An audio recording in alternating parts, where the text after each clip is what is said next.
नमस्कार दोस्तों, आज हम लोग डिस्कस करेंगे एनवायरमेंट इम्पैक्ट असेसमेंट जो कि ड्राफ्ट निकाला गया है एनवायरमेंट मिनिस्ट्री के द्वारा। ये ड्राफ्ट लॉकडाउन के टाइम में आया था। ये इस समय न्यूज में काफी ज्यादा चल रहा है।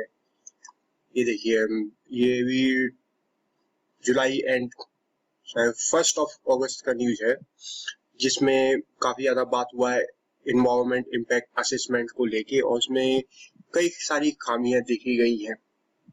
बेसिकली जो हमारा 2006 का जो नोटिफिकेशन है उसको चेंज करता है, उसमें बदलाव लाने की बात करता है। ये जो नया नोटिफिकेशन आया हुआ है, जो 2006 का जो एक्ट था उसमें बदलाव होने के लिए बात करता है। इसमें कई सारी प्रॉब्लम्स भी बताई गई हैं, जैसे आप यहाँ पे ये देखिएगा कि क्या बोलता है कि अगर किसी को, ये एक नया वर्ड ऐड हुआ है, पोस्ट फैक्टो क्लियरेंस के लिए। अगर कोई भी प्रोजेक्ट है, कोई विदाउट वैलिड सर्टिफिकेट के साथ स्टार्ट हो जाता है, रेगुलेट करता है या ऑपरेशनलाइज हो जाता है, तो उसको सिर्फ और सिर्फ फाइन देना पड़ेगा। सिर्फ तो फाइन देना पड़ेगा। और फाइन क्या बोल दिया गया है इन्होंने कि फाइन या तो 2000 या फिर 10,000 के बीच में डेली पर डे का फाइन बोल दिया गया है। अब जो क्या बड़ी कंपनीज होती है उन लोगों के लिए ये तो कुछ है ही नहीं, 2000 या 10,000। जिनका प्रॉफिट 1 लाख का आ रहा है मंथली, तो उन लोग, या पर डे का जो 1 लाख का प्रॉफिट आ रहा है, तो उन लोगों के लिए क्या है कि ये 2000 तो कुछ लगता ही नहीं। तो क्या करेंगे, वो अपना प्रोजेक्ट स्टार्ट कर देंगे, वो फाइन पे करते रहेंगे। और इसमें एक और खामी ऐड की वो बताई गई है कि इसमें जो पब्लिक कंसल्टेशन का बात किया गया, उसका पीरियड रिड्यूस कर दिया गया। हम लोग इसको आगे डिटेल में देखेंगे। मैंने काफी अच्छे डिटेल में बनाया हुआ है इसको, तो अगर आपको अच्छा लगे तो आप शेयर करिएगा अपने दोस्तों में को, कि ज्यादा से ज्यादा लोगों के पास पहुंच जाए। अगर आपको ये वीडियो पसंद नहीं आए तो डिसलाइक बटन दबाइएगा। एंड अगर आपने मेरे चैनल को सब्सक्राइब नहीं किया है तो प्लीज सब्सक्राइब माय चैनल। हम लोग देखते हैं कि क्या होता है इसमें, क्या क्या चेंजेस हैं। उससे पहले पूरा EIA के बारे में देखेंगे, उसकी हिस्ट्री क्या रही हुई है। So let's begin. EIA है क्या, क्यों हमें जरूरत पड़ गई है एनवायरमेंट इम्पैक्ट असेसमेंट की। ये क्या होता है कि एक प्रोसेस है जहाँ पे जितने भी एनवायरमेंट से रिलेटेड जितने भी कोई भी प्रोजेक्ट्स आते हैं, डेवलपमेंट से रिलेटेड कोई भी प्रोजेक्ट्स आते हैं, तो वहां पे ये देखा जाता है कि वो प्रोजेक्ट से सही है, जो हमारे एनवायरमेंट के रिलेटेड जो हम दिया हुआ है नोटिफिकेशन, जो एक्ट बनाया उसके अंदर आता है कि नहीं।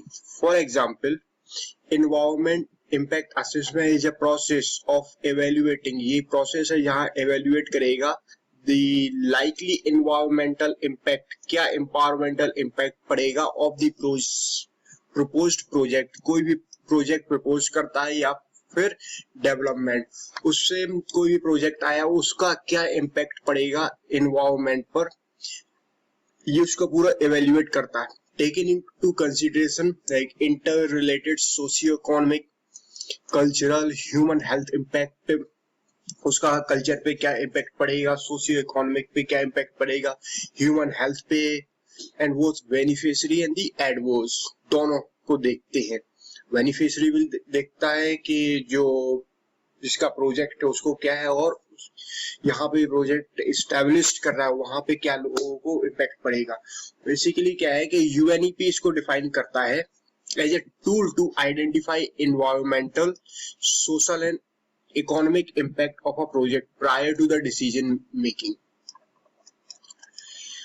और ये क्या होता है कि it looks into the negative externalities, मतलब जितने भी जो भी तुम प्रोजेक्ट दिया है, कोई भी कंपनी अपना प्रोजेक्ट देती है, कोई भी कॉर्पोरेट सेक्टर, गवर्नमेंट, तो वहां पे क्या होता है कि EIA उस प्रोजेक्ट को देखता है, उसके जितने भी नेगेटिव इम्पैक्ट पड़ सकते हैं सारे उसमें से निकालता है बिफोर कमिटमेंट।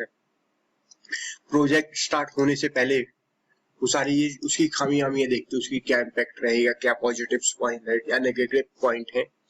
नेक्स्ट क्या है, it is determined whether it can be carried out in the in the form proposed or whether it is to amend or modify। एक का मतलब ये है कि जो हमारा गाइडलाइन है उस गाइडलाइन के अकॉर्डिंग ये प्रोजेक्ट जा रहा है या नहीं जा रहा है।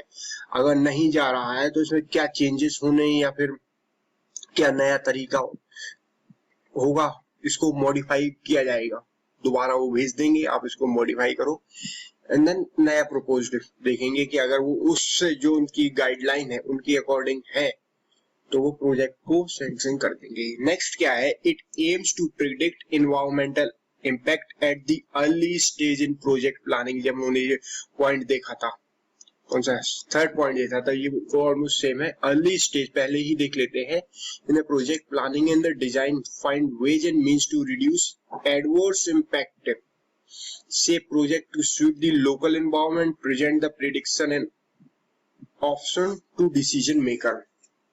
मतलब ये ऐसा करते हैं कि जो प्रोजेक्ट है वो सूट कर रहा है लोकल एनवायरनमेंट में, वहां के लोगों को प्रॉब्लम नहीं हो। वहां पे एनवायरनमेंट अगर सपोज किया कोई भी प्रोजेक्ट लग रहा है, कोल पावर प्लांट लगा रहा है, कोल पावर प्लांट उसके आसपास कोई नदी तो नहीं है, कोई लोग तो नहीं रहे, उनका लोगों पे क्या इम्पैक्ट रहेगा, वो अगर पानी वो यूज करेंगे उसका क्या रहेगा, सारा चीज देख के तभी उनको इसके लिए सैंक्शन किया जाता है, उन्हें परमिशन दी जाती है कि अपना वो प्रोजेक्ट लगा सके। जो एनवायरमेंट इम्पैक्ट असेसमेंट है ये इंडिया में ये इज स्टैट्यूटरीली बैक्ड बाय द जो हम लोग का एनवायरमेंट प्रोटेक्शन एक्ट आया था 1986 which contain various provision on the EIA methodology and process. मतलब EIA का कैसा प्रोसेस है ये सब कुछ देखता है।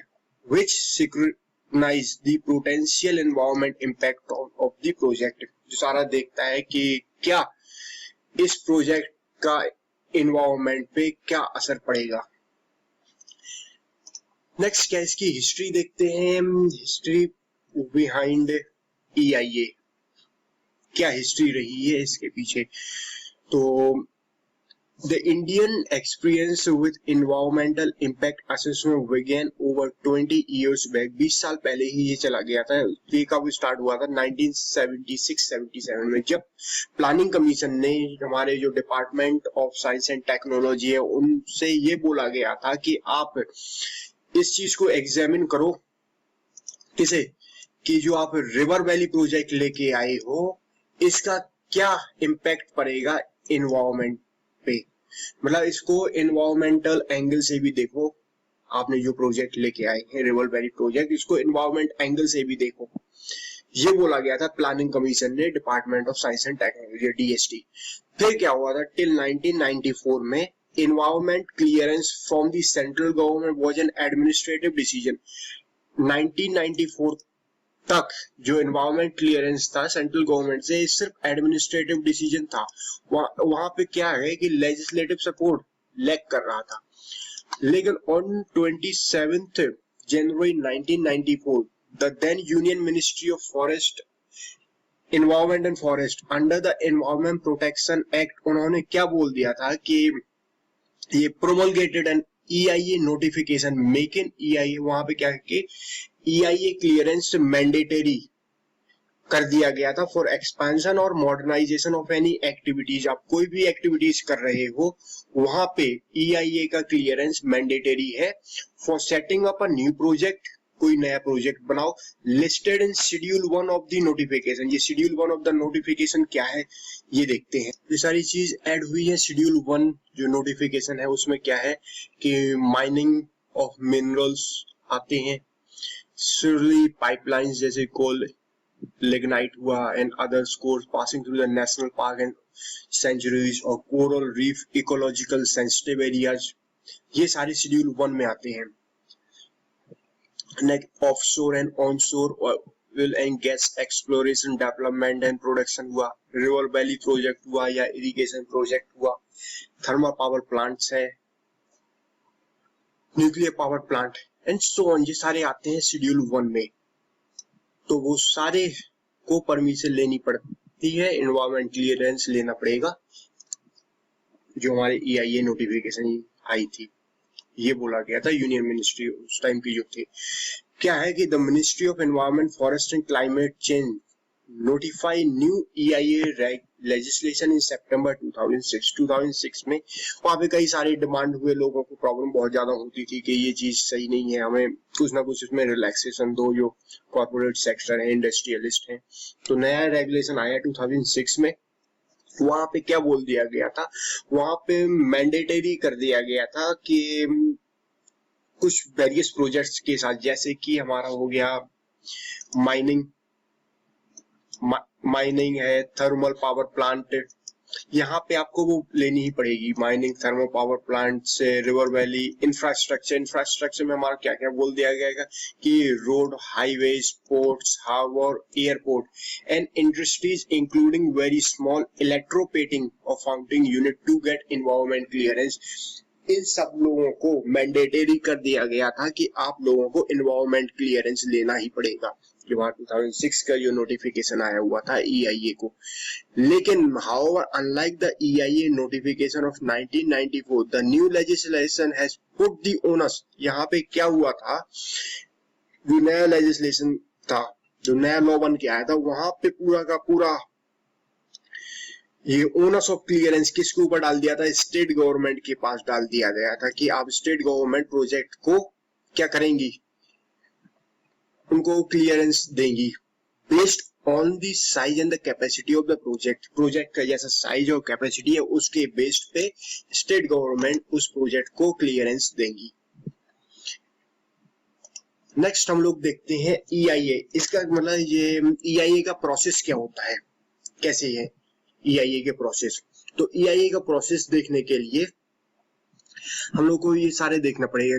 स्क्रीनिंग हो गया, जैसे स्कोपिंग है, स्क्रीनिंग है, assessment and evolution of impact and development of alternatives, reporting and environment impact statements, review of the environment, EIS environment impact and statement and decision making, last monitoring, compliance enforcement and environmental audition.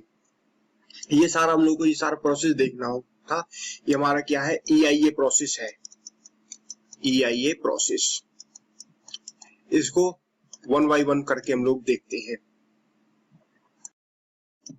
First, screening.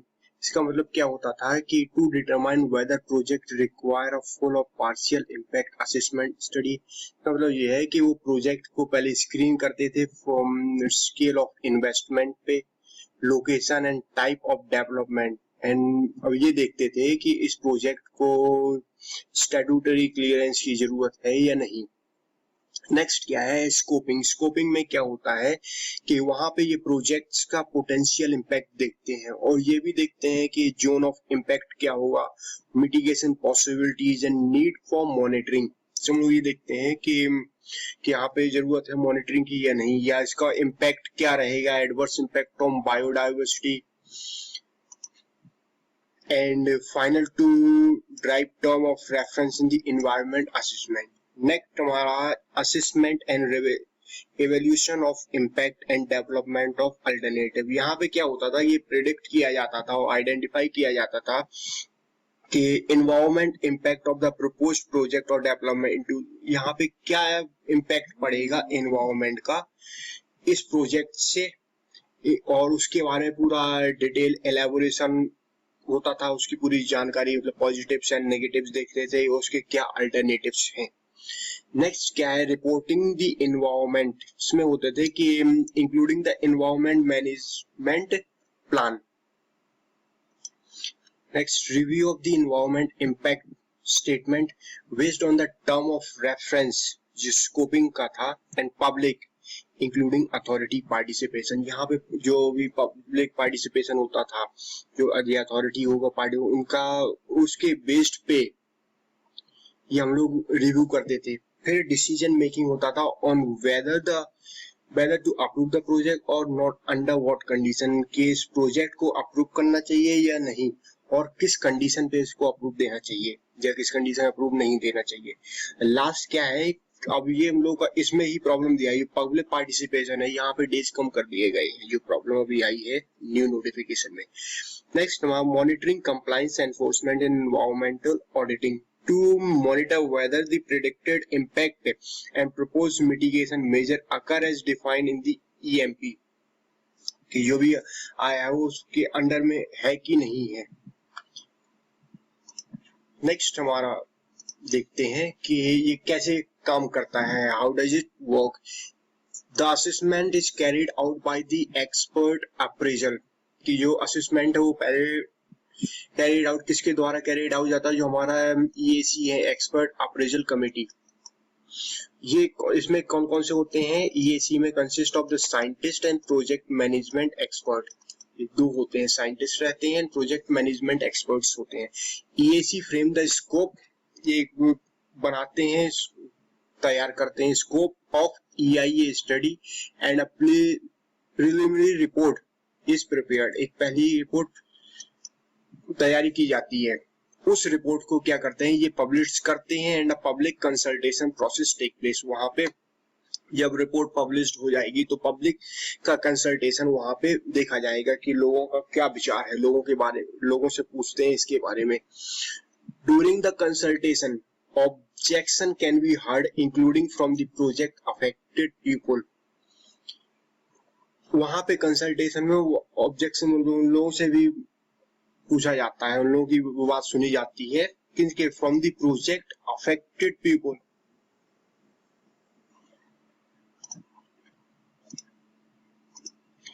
The EAC can then make a final appraisal of the project, फिर EAC एक final उसके बाद बनाएगा final appraisal of the project. वो क्या करता है कि उसको, वो जो हमारा एनवायरमेंट मिनिस्ट्री है उसको फॉरवर्ड कर देगा to the regulatory authority. Environment ministry में जो भी रेगुलेटरी अथॉरिटी होगा उसको वो प्रोजेक्ट जो भी रिपोर्ट आएगी वो फॉरवर्ड कर देगा। अब क्या होता है कि जो रेगुलेटरी अथॉरिटी है ये इज ऑर्डिनरली ऑब्लिग्ड, बाध्य है वो to accept the decision of EAC। वहां पे वो बाध्य हो गई जो रेगुलेटरी अथॉरिटी है कि EAC ने जो भी डिसीजन बोला है उनको एक्सेप्ट किया जाए। नेक्स्ट क्या है कि इसमें क्या क्या मेन प्रॉब्लम क्या होती है इस ड्राफ्ट को लेके, जो नया ड्राफ्ट आया है इसमें प्रॉब्लम्स क्या है, what is the issue with the latest draft of EIA। यहाँ पे देखा गया है streamline the EIA process and bring it in the line with the recent judgment are the reason given by the government for the latest notification। यहाँ पे पहला जो है उसमें क्या है कि most devastating blow to the EIA regime यहाँ पे है ex post facto clearance route। ex post facto clearance route क्या है वो हम लोग नेक्स्ट देखेंगे इसके आने वाली स्लाइड में। नेक्स्ट क्या बोलते हैं कि जो ड्राफ्ट नोटिफिकेशन है इसको शॉर्टन कर दिया है the time for the public. यहाँ पे पब्लिक जो कंसल्टेशन होता था वहां पे उसको टाइम लोगों के लिए थोड़ा दे दिया, उसका टाइम रिड्यूस कर दिया है to furnish response on the project. It relax monitoring requirement को भी रिलैक्स कर दिया गया है, और जो स्कोप था EIA रिजीम का उसको भी श्रिंक मतलब छोटा कर दिया गया। EIA का ज्यादा इतना स्कोप नहीं है इसमें। पोस्ट फैक्टो अप्रूवल क्या होता है, the new draft allow for post facto approval for project. It means that the clearance of the project can be awarded even if they have started construction. अगर कोई भी company है, अगर उसने अपना प्रोजेक्ट को स्टार्ट कर दिया है और हैव बीन रनिंग फेज में है, मतलब स्टार्ट भी हो गया और या तो उनका चल रहा है, विदाउट, ये वर्ड याद रखना, विदाउट सिक्योरिंग एनवायरमेंट क्लियरेंस, उन्होंने एनवायरमेंट क्लियरेंस ही नहीं दिया, उस केस में क्या कर दिया है, यहाँ पे पेनाल्टी डाल दी गई है। पेनाल्टी वही जो हम लोगों ने देखा हुआ है, फाइन बोल दें या कुछ भी। This also means that environmental damage caused by the project is likely to waive off as the violation gets legitimized, as the only remedy would be to impose a fine or punishment। Fine और punishment, वो fine में बात हम लोगों ने देखा था कि 2000 या फिर 10,000 10K 2K to 10K के बीच में रख दिया गया है, but that would not adverse the detrimental consequences on the environment. वहां पे ये फाइन या पनिशमेंट इससे कुछ होगा ही नहीं। जो हम लोग एनवायरमेंट में प्रॉब्लम दे रहे हैं, आखिरकार वो बाद में हमारे ही ऊपर आएगी problem. If we create problem to the environment, then environment will create problem to us. वही प्रॉब्लम हम लोग के पास ही आ जाएगी। नेक्स्ट क्या है जो पोस्ट फैक्टो अप्रूवल में है, is it derogatory of the fundamental principle of the environment jurisprudence and the violation of precautionary principle which is principle of environmental sustainability। ये वायोलेट करता है क्या? Precautionary principle. और क्या है 2017 post facto clearance given to the project in Tamil Nadu. वहां पे क्या हुआ कि पोस्ट फैक्टो क्लियरेंस दे दिया गया था जितने भी प्रोजेक्ट्स थे, कहां पे? तमिलनाडु ने। लेकिन वहां की जो मद्रास हाई कोर्ट ने उसने इसको स्ट्रक डाउन कर दिया था। Next public consultation process. Public consultation process में क्या हुआ था कि ड्राफ्ट ने रिड्यूस कर दिया गया है जो टाइम पीरियड था फ्रॉम 30 दिन से 20 दिन कर दिया है for the public to submit their response during a public hearing for any application seeking environment clearance. अब वो 30 दिन से 20 दिन कर दिया गया है। नेक्स्ट क्या है, the danger is that if adequate time is not giving for the preparation of view comments and suggestion to those who would be affected by the project, then such public hearing would not be meaningful। अगर हम लोग उसको proper time नहीं दे रहे हैं कि उस project को अच्छे से या उस ड्राफ्ट को देखा जाए, व्यू किया जाए, उस पर कमेंट किया जाए या उसमें कोई सजेशन दिया जाए, तो ये कोई अच्छी बात नहीं है। Such public hearing would not be meaningful. कोई उसकी मान ही नहीं रहेगा, इसका मतलब ही नहीं रहेगा कि क्या जो पब्लिक हियरिंग जो मिली है वो सही है या नहीं। 20 दिन में कौन बता देगा कि ये जो प्रोजेक्ट आया है ये सही है या नहीं? उसके लिए पूरा डिटेल एनालिसिस करना पड़ता है। नेक्स्ट है, unless a public hearing is meaningful the whole EIA process would lack transparency and credibility. अगर ये पब्लिक हियरिंग मीनिंगफुल नहीं है तो जितना भी EIA प्रोसेस है लैक करेगा ट्रांसपेरेंसी और क्रेडिबिलिटी में। Further the reduction of time would particularly pose a problem in those area where information is not easily accessible और area in which people are not that well aware of the process itself. वहां पे क्या है कि जो time हम लोगों ने कम कर दिया है, तो जो जहाँ पे ये हमारी बात ही नहीं पहुंच पा रही है या फिर जो लोग उस एरिया में सपोज किया जहाँ पर ये प्रोजेक्ट बन रहा है, उस एरिया के लोगों को ही नहीं पता चल रही है, उन लोगों को कोई आइडिया ही नहीं है कि क्या हो रहा है क्या नहीं हो रहा, उन लोगों के लिए तो बहुत ज्यादा प्रॉब्लम की बात है ही है। नेक्स्ट हमारा है मॉनिटरिंग रिक्वायरमेंट। मॉनिटरिंग रिक्वायरमेंट में क्या है, ये 2006 notification require that the project proponent submit a report every 6 months। जो भी प्रोजेक्ट प्रोपोनेंट है उन लोगों को कि हर 6 महीने में एक रिपोर्ट सबमिट करनी पड़ती थी, showing that they are carrying out with their activity। मतलब ये देखने के लिए कि जो वो अपने काम कर रहे हैं वो as per the terms on which the permission has been given। उनको जो परमिशन गिवन थी, जो टर्म्स के बेस पे उनको परमिशन गिवन थी, उस पे काम हो रहा है कि नहीं हो रहा, उस चीज को ये हटा दिया गया है। However, the new draft requires that the promoter to submit a report only once every year। अब हर एक साल में, पहले 6 महीने में था, अब 1 साल में कर दिया गया है। During this period, certain irreversible environment, social or health consequences of the project could go unnoticed because of the extending reporting time।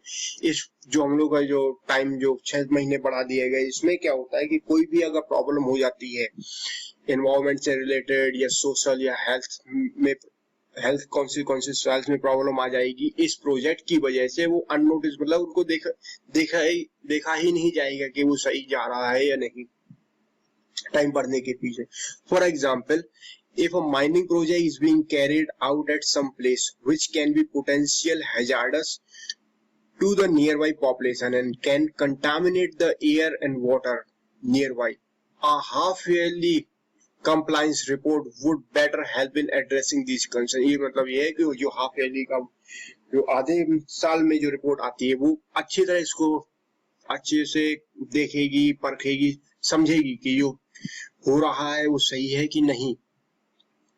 Company से as working as per the guidelines mention in the EIA, जो environment से related जितने भी है उस पे काम हो रहा है या नहीं।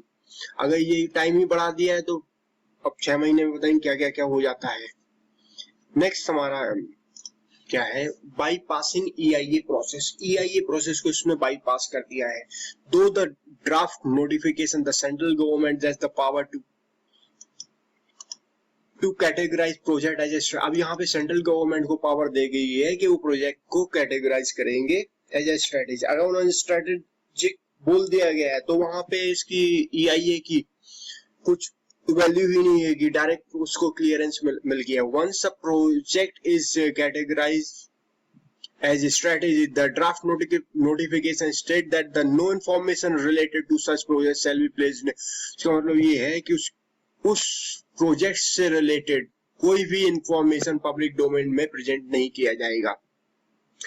Violation can only be reported suo motu by the project proponent or by a government authority, appraisal committee or the regulatory authority. This is against the principle of natural justice।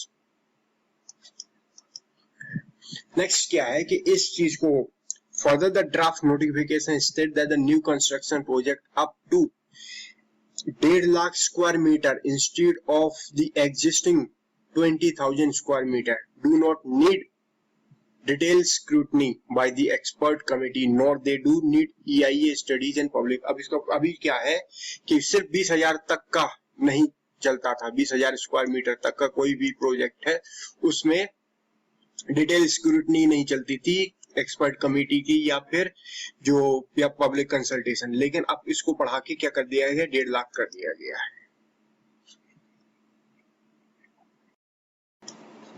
अगर हम लोग ऐसे ही प्रोजेक्ट को clearance देते रहे कि उसके बारे में कुछ डिटेल नहीं, ना पब्लिक कंसल्टेशन लिया, तो कई सारे प्रॉब्लम हो जाएंगे। जैसे हम लोग जब पास्ट में भी देखा हुआ था जो भोपाल गैस ट्रेजेडी हुई, उसी के बाद ये एनवायरमेंट EIA लेके आए हैं कि उन चीज को कि ये चीज दोबारा ना हो।